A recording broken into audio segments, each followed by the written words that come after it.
Oui, alors le plus important pour pouvoir réussir votre projet de vie inspiré de la permaculture, c'est de vous amuser à cheminer là-dedans. Bon, maintenant, vous avez peut-être déjà compris que la permaculture, ce n'est pas que du jardinage ou pas uniquement une nouvelle façon de cultiver la terre. Il s'agit en fait d'une nouvelle façon d'organiser la vie humaine en général, de manière écologique et globale ou holistique même.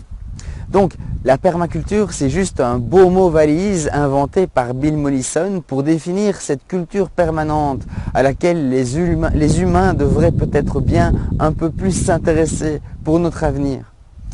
Donc, maintenant, quand on parle de permaculture, on peut parler de beaucoup de choses en même temps. En permaculture, pour arriver à mettre au point un design, on va donc utiliser un tas de pratiques, tout un tas de pratiques qui respectent l'éthique de la permaculture. Pratiques qui existaient déjà souvent avant que ce mot permaculture existe. Si vous regardez la flore de la permaculture, vous découvrirez qu'il y a des tas d'activités différentes et qui touchent à tous les domaines de la vie en fait.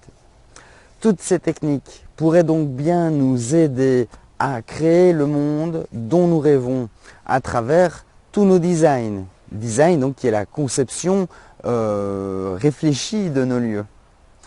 Que ce soit des designs à l'échelle individuelle, familiale ou plus large encore au niveau régional, national et international pour un grand design global de nos activités humaines.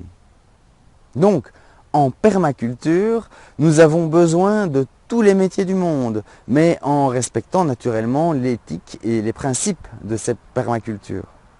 Nous avons besoin de jardiniers, oui, c'est sûr, mais pas seulement ça.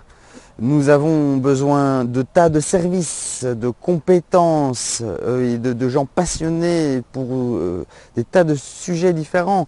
Nous avons besoin d'aides multiples en fait pour être bien accompagnés dans la réalisation de nos designs. Il faut des permaculteurs de toutes sortes, des cuisiniers, des coachs, des thérapeutes, d'autres aussi qui s'intéressent à l'habitat par exemple, l'habitat naturel et écologique, des menuisiers, des électriciens, des plombiers, des ingénieurs, des architectes, ou alors d'autres qui sont plus poussés dans tout ce qui est énergie, biologie. Il faut des métiers de toutes sortes, des passionnés de toutes sortes. En fait, nous avons surtout besoin de gens qui aiment ce qu'ils font. C'est ça le plus important. Parce que quand on aime ce qu'on fait, on le fait bien et on cherche généralement à encore s'améliorer parce que cela nous plaît et cela nous amuse. La vie prend tout son sens quand nous sommes enfin capables d'offrir aux autres le meilleur cadeau de nous-mêmes et que ce cadeau est reçu à sa juste valeur. Et le meilleur cadeau de vous-même, c'est d'offrir par simple élan du cœur, parce que vous en avez envie, et c'est certainement parce qu'en faisant cela, vous comblez nombreux de vos besoins. Vous êtes aligné avec vos aspirations profondes, donc vous vous rapprochez du bonheur simple d'être là, à la bonne place, et de pouvoir contribuer avec les autres. Nous avons besoin de passionnés dans tous les domaines. C'est fini d'aller bosser avec les pieds lourds. Et si c'est encore votre cas aujourd'hui, alors posez-vous cette question maintenant. Qu'auriez-vous envie de faire pour contribuer si l'argent n'était plus du tout un problème pour vous? Imaginez que vous avez reçu autant de millions d'euros que vous voulez, ou alors que vous n'avez plus du tout besoin d'argent pour pouvoir faire tout ce dont vous pourriez avoir envie ou acheter. Vous pouvez tout avoir, tout faire, mais une fois que vous aurez enfin fait tout ce dont vous pourriez avoir eu envie, mais qu'auriez-vous encore envie de faire pour contribuer et rendre votre vie et celle des autres encore plus belle?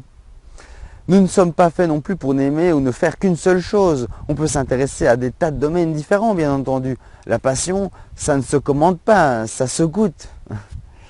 Moi, actuellement, je répondrais que si j'en avais la possibilité, j'aurais certainement encore envie de m'amuser en cultivant toutes les plantes et tous les fruits qui nous sont offerts par la nature. Mais je ne voudrais pas non plus me limiter à ça, parce que j'aime aussi des tas d'autres activités qui pourraient m'amuser à cultiver mon esprit, mon corps, mon âme. J'adore coopérer, par exemple. Cela nourrit de nombreux besoins chez moi. Mais que ce soit dans n'importe quel domaine, il y a moyen de trouver.